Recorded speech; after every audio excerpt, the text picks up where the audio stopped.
Welcome students. In this video, we will study the concept of adjustment.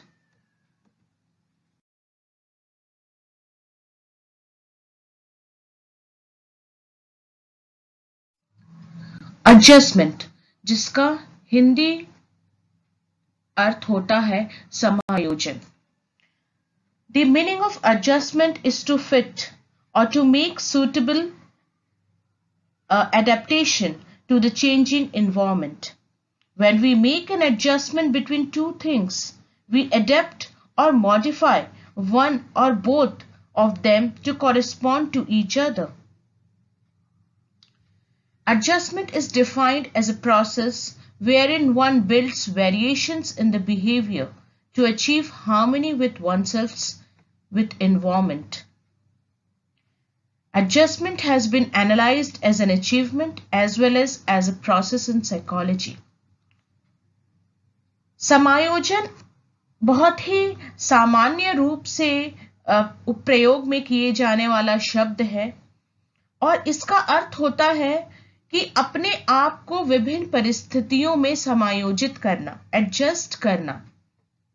हम कई बार परिस्थितियों को बदलते हैं, कई बार अपने आप को बदलते हैं ताकि हम उस बदलते सिचुएशन में अपने आप को एडजस्ट कर सकें. फॉर एग्जाम्पल, जैसे कि हम अपने वस्त्र, अपने clothes according to climate change करते हैं, अकॉर्डिंग टू वेदर चेंज करते हैं. जिस प्रकार का मौसम होता है हम उस प्रकार का कपड़ा पहनते हैं, क्योंकि मौसम को, नेचर को बदलना it's not possible for us. तो हम कहीं ना कहीं बदलाव अपने अंदर लाते हैं so that we can adjust with the changing environment, climate and weather. So this is known as adjustment. Adjustment disorder occurs when there is an inability to make a normal adjustment to some need or stress in the environment. अगर ये adjustment नहीं हो पाता है, ये समायोजन नहीं हो पाता है, ये कहीं ना कहीं हमारे व्यवहार को इम्पैक्ट करता है, हमारे व्यवहार में समस्याएं लाता है, जो कि हमें एनवायरनमेंट में एडजस्ट करने में समस्या प्रदान करती है. And that affects our personality in a negative manner.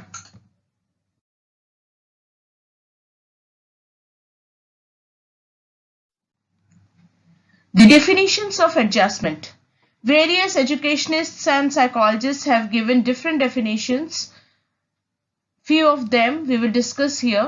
According to Webster, adjustment is the establishment of a satisfactory relationship as representing harmony, confirmation, adaptation, or the like. According to C.V. Good, adjustment is the process of finding and adopting modes of behavior suitable to the environment or the changes in the environment. Next, adjustment means the modification to compensate for or meet special conditions. In these definitions, we can see that the adjustment means the modification in the behavior or the changing the suitable conditions of the environment where we can adjust.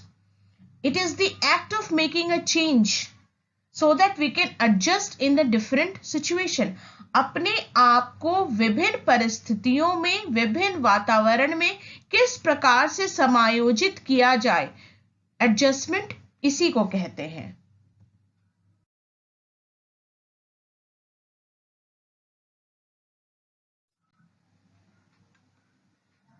Next is the areas of adjustment. कहां कहां समायोजन होना चाहिए या होता है. The first one is the personal adjustment, जिसे हम कहते हैं व्यक्तिगत समायोजन. अपने आप में समायोजन, अपने आप में बदलाव, ताकि हम परिस्थितियों के अनुरूप अपने आप को ढाल सकें. Next is adjustment to physical health. शारीरिक हेल्थ में एडजस्ट करना, जिस प्रकार का भी हमारा स्वास्थ्य है उसके अकॉर्डिंग अपने आप को बनाना और उसके नियमों को का पालन करते हुए अपना कार्य करना. एडजस्टमेंट टू मेंटल हेल्थ, अपने मेंटल हेल्थ को साउंड बनाने के लिए हमें उसके साथ भी समायोजन करना पड़ता है। Emotional adjustment, this is very important. संवेगात्मक समायोजन, अपने इमोशंस को कंट्रोल करना और उसके अकॉर्डिंग समायोजन करना, कहाँ अपने इमोशंस को झलकाना है, कहाँ दिखाना है, कहाँ रोकना है, ये हमें बखूबी आना चाहिए। Adjustment with regard to individual needs, व्यक्तिगत आवश्यकताओं के से संबंधित समायोजन, हमारी क्या मूलभूत आवश्यकताएं हैं, किन आवश्यकताओं की पूर्ति हमें किस प्रकार करनी है बदलते वातावरण में और कैसे हमें उसके साथ एडजस्ट करना है, ये हमें जानना काफी आवश्यक है।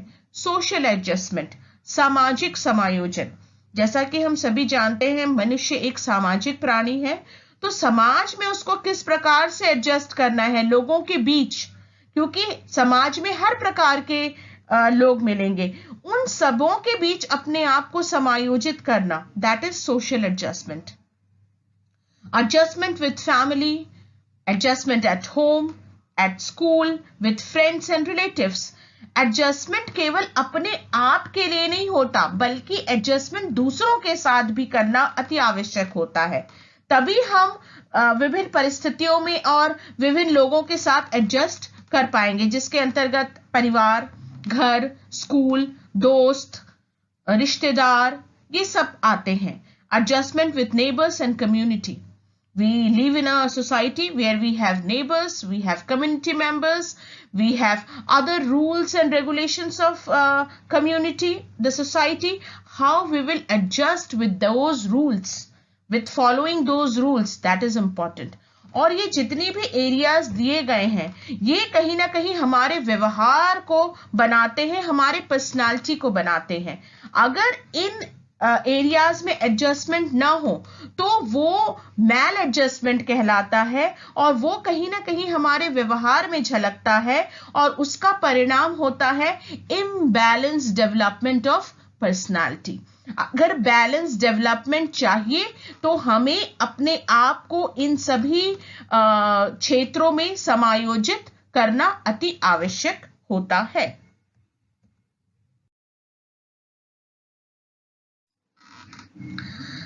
The next is the nature of adjustment. It is a continuous process. It is a two-way process. Continuous process मतलब निरंतर चलने वाली प्रक्रिया है। हम जब तक हमारा जीवन है तब तक हमें समायोजित होना है अपनी परिस्थितियों से। It is a continuous process. It is a two-way process. That means sometimes we have to adjust, we have to change ourselves, or sometimes we have to change the situations also. ये हमारे हाथ में ही होता है। कई बार हमें situations को बदलना पड़ता है अपने आप को उसमें एडजस्ट करने के लिए। तो this is a two-way process. Not only the process of fitting oneself into available circumstances, but also the process of changing the circumstances to fit one's need. केवल अपने आप में ही बदलाव नहीं लाना है, अपने व्यक्तित्व में बदलाव नहीं लाना है, बल्कि अगर परिवर्तन जरूरी है समाज में, वातावरण में, तो हमें वो परिवर्तन भी लाना है ताकि हम उसमें सही रूप में समायोजित कर सके। इट इज एन अचीवमेंट, ये कहीं ना कहीं हमारे लिए एक अचीवमेंट है अगर हम एडजस्ट करते हैं। Adjustment, ability to adjust is related to intelligence. हम कितने बुद्धिमान हैं ये उससे पता चलता है कि हम कितनी विपरीत परिस्थितियों में अपने आप को समायोजित कर पा रहे हैं। It brings happiness, degree of social feelings, efficiency. जब हम समायोजित हो जाते हैं इसका मतलब कहीं ना कहीं हम अपनी समस्याओं को कम कर लेते हैं, हम औरों की समस्याओं को कम कर लेते हैं और ये कहीं ना कहीं हमारे आत्म बल को बढ़ाता है, हमारी फीलिंग्स को बढ़ाता है, हमें एक संतोष देता है कि हाँ हमने ये काम किया या हम एडजस्ट कर पा रहे। और यही एडजस्टमेंट अगर हम नहीं कर पाते हैं तो ये कहीं ना कहीं हमारे लिए हानिकारक सिद्ध हो जाता है, जो कि हमारे व्यवहार और हमारे व्यक्तित्व को नेगेटिव रूप में इम्पैक्ट करता है। It involves psychological and physiological problems. जब हम एडजस्टमेंट करते हैं या सही रूप से एडजस्टमेंट नहीं कर पाते, तो ये शारीरिक और मनोवैज्ञानिक दोनों रूप से हमारे लिए समस्या उत्पन्न करता है। जब हम एडजस्टमेंट करते हैं तो भी शारीरिक और मनोवैज्ञानिक रूप से हमें स्ट्रांग होना पड़ेगा, तभी हम विपरीत परिस्थितियों में अपने आप को एडजस्ट कर सकेंगे।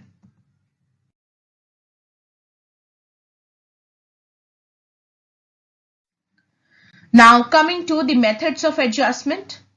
In order to live a healthy, happy and satisfying life, one has to learn the various ways of adjustment, coping with one's situations effectively. अपने जीवन को सुखमय बनाने के लिए, संतोष प्रद बनाने के लिए हमें एडजस्टमेंट के तरीके जानना अति आवश्यक है। अगर ये एडजस्टमेंट हमारे व्यवहार, पर्सनालिटी में नहीं होगा तो हमारा जीवन कभी भी बैलेंस नहीं हो सकता। तो एडजस्टमेंट करने के दो तरीके होते हैं, एक को कहा जाता है डायरेक्ट मेथड्स और दूसरे को कहा जाता है इनडायरेक्ट मेथड्स, प्रत्यक्ष एवं अप्रत्यक्ष। Direct methods are those which are employed by the individual intentionally at the conscious level. They are rational and logical and helps in getting solution to the problems which they are facing. Direct methods जो होते हैं वो व्यक्ति द्वारा intentionally लिए जाते हैं चेतन अवस्था में। इनके पीछे लॉजिक होता है, एक सोच होती है और ये सोच समझकर लिया जाने वाला फैसला होता है ताकि वो अपनी समस्याओं का सामना कर सके या अपनी समस्याओं का समाधान कर सके। Indirect methods are those by which a person tries to seek temporary adjustment to protect himself for the time being against a psychological danger. It is the way of perceiving situation as he wants to see them, imagining that things would happen according to his own wishes. These are called defense mechanism. जो indirect methods होते हैं उन्हें हम defence mechanism भी कहते हैं, रक्षात्मक प्रतिक्रिया। और ये रक्षा हम अपनी करते हैं, अपने मनोवैज्ञानिक, अपने जो मानसिकता है उसकी करते हैं। हम उस टेम्पररी सोल्यूशन को ढूंढते हैं ताकि हमारे अंदर जो मैल एडजस्टमेंट है वो खत्म हो। हम सिचुएशन को वैसा देखते हैं जैसा हम देखना चाहते हैं और उसके अकॉर्डिंग अपने आप को बदलने की कोशिश करते हैं। नेक्स्ट वीडियो में I will explain the direct and indirect methods in detail.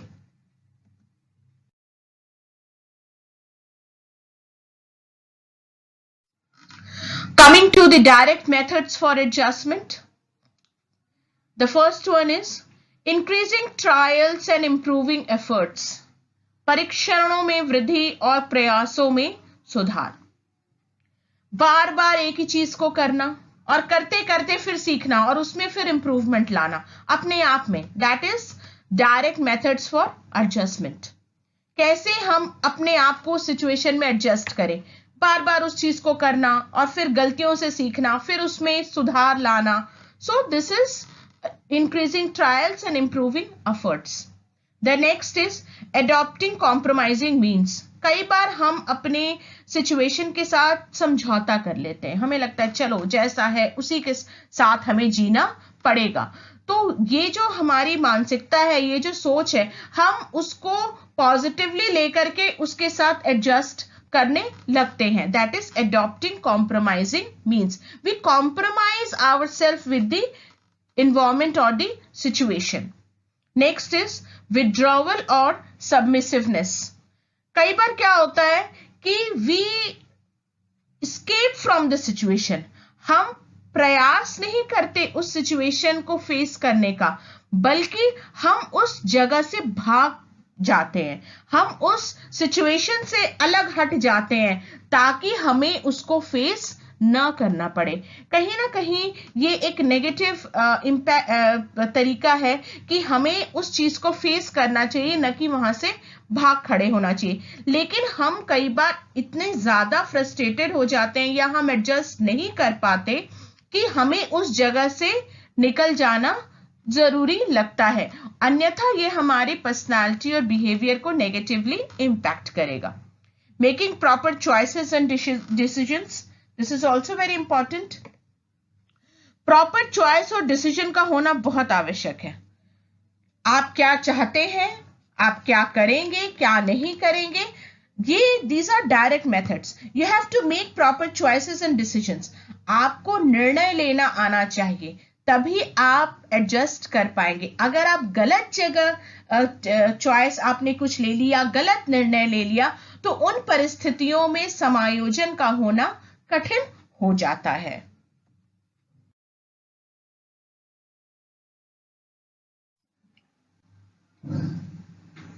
The next is the indirect methods for adjustment. Indirect methods for adjustment ये इस तरह के तरीके हैं जिसके द्वारा हम परिस्थितियों को वैसा देखते हैं जैसा हम देखना चाहते हैं. कई बार परिस्थितियां वैसी होती नहीं, लेकिन हम उनको उसी रूप में देखते हैं जिस रूप में हम उन्हें देखना चाहते हैं, और जो कहीं ना कहीं हमें एक satisfaction देता है कि yes, this is right and we are doing right. The situation is according to us. These are the indirect methods for adjusting ourselves. These are the temporary adjustment to protect ourselves. The first one is regression, प्रतिगमन. Regression का मतलब होता है going backward or going to the past and then fulfill the dreams which a person wanted to do in the childhood. For example, बचपन में चले जाना और वापस से बच्चा बन जाना उस पर्टिकुलर डे के लिए या समय के लिए, और जो काम वो बचपन में नहीं कर पाया वो अब करना चाहता है. तो कहीं ना कहीं it's a kind of a regression, प्रतिगमन, कि वापस से going back to that situation, to the past and doing the things.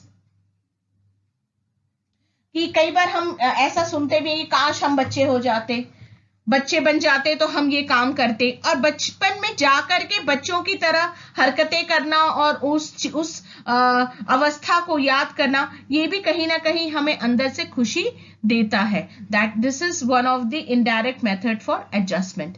The next is the compensation, जिसे हम कहते हैं क्षतिपूर्ति. Compensation means deficiency in one field by exhibiting his strength in another field. जरूरी नहीं कि हर कोई हर क्षेत्र में अच्छा हो. मान लीजिए कोई किसी एक क्षेत्र में अच्छा है और दूसरे क्षेत्र में नहीं, तो जिस क्षेत्र में वो अच्छा है उसको सामने लाना and then try to show the adjustment. For example, suppose a child is not good in appearance but he is good in studies. एक छात्र है जो कि देखने में सुंदर नहीं है लेकिन पढ़ाई में अव्वल रहता है, तो ये कहीं ना कहीं कंपनसेशन है उसके एडजस्टमेंट के लिए. हो सकता है अपीयरेंस में वो लोगों से पीछे रह जाए और उसको बदलना मुश्किल है, लेकिन वो पढ़ाई में अच्छा है, तो that is compensation. The child compensates from one deficiency to the others to the other efficiency. Deficiency को efficiency में बदलना, that this is compensation. The next is rationalization, औचित्य स्थापन. Rationalization means child's extend lame excuses for his failure, blaming others for his failure. It is an attempt to justify something which is and otherwise unjustified. अपने आप को दोषी न ठहराते हुए अपने असफलता का कारण किसी और पर थोपना, किसी और को दोषी ठहराना, और फिर अपने आप को मेंटली पीस में रखना. फॉर एग्जाम्पल, अक्सर हम देखते हैं कि परीक्षाओं के दौरान बच्चे अच्छा कई बार नहीं कर पाते. वो अपने आप को दोष नहीं देते, बल्कि वो दोष देते हैं टीचर ने अच्छे से नहीं पढ़ाया, या क्वेश्चन कठिन आया था, या मुझे समय नहीं मिला. यानी कि वो अपने आप को बचा रहे हैं, अपने आप को साइकोलॉजिकली एडजस्ट करा रहे हैं, बचा रहे हैं कि गलती मेरी नहीं, गलती किसी और की है, सो दैट कि वो मेंटल डिसऑर्डर उनका ना हो। अपने आप को समझाना, अपने आप को बैलेंस रखना कि गलती मेरी नहीं बल्कि किसी और की है। This is known as rationalization. The next is projection, प्रक्षेपण। It means to project one's feeling, thought, or hopes on external or other objects. For example, a student who has caught in the exam for cheating may satisfy himself by saying that others had also cheated. ये कहीं ना कहीं अपनी feelings को project करता है और अपने आप को बचाता है। मान लीजिए एग्जाम में एक बच्चे ने परीक्षा में एक बच्चे ने नकल करते हुए उसे पकड़ा गया। वो ये कहेगा मैं मेरे साथ 4 और बच्चे पकड़े गए। That is I am not only the culprit, but there are others also who are doing the same things. This is known as projection. Next is identification, आत्मीकरण. It enables to achieve satisfaction from the success of other people or groups. कई बार ऐसा होता है कि हम कुछ चीजें नहीं कर पाते या वो किसी काम में सफल नहीं हो पाते, तो हम अपनी असफलता को दूसरों की सफलता में देखते हैं। अगर दूसरे उस काम में सफल हो जाते हैं तो we feel happy and satisfied. That is identification. The next is sympathies, सहानुभूति। Person invites sympathy and pity from others in many different situations. कई बार लोग चाहते हैं कि उन्हें लोगों द्वारा सहानुभूति प्राप्त हो और उन सहानुभूति, प्यार या उनके सपोर्ट की वजह से वो अपने आप को बैलेंस कर पाते हैं, अपने व्यवहार को, अपने पर्सनालिटी को, and they feel adjusted. The next is the day dreaming, दिवा स्वप्न। ये बच्चों में एडोलेसेंस एज में बहुत ही कॉमन रूप से पाया जाता है। They dream in the day, they just dream about the things which is not in reality. चीजें रियलिटी में नहीं होती, वास्तविकता में नहीं होती, लेकिन फिर भी वो स्वप्न देखते हैं कि मैं ऐसा बन गया, मैं वैसा बन गया, मैं क्लास में टॉप कर गया। भले ही वे वास्तविकता से परे हो, काल्पनिक हो, लेकिन अपनी कल्पना में वो सारे काम कर लेते हैं जो काम वो वास्तविकता में नहीं कर पाते। और ये जो काल्पनिकता में जो वो सोचते हैं वो कहीं ना कहीं इन्हें समायोजित करने में उपयोगी सिद्ध होता है।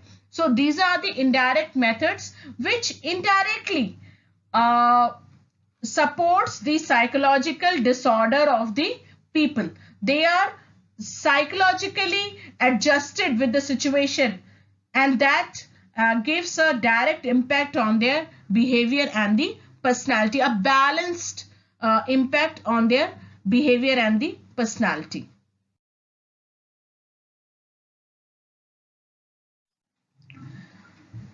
Thank you for watching, students.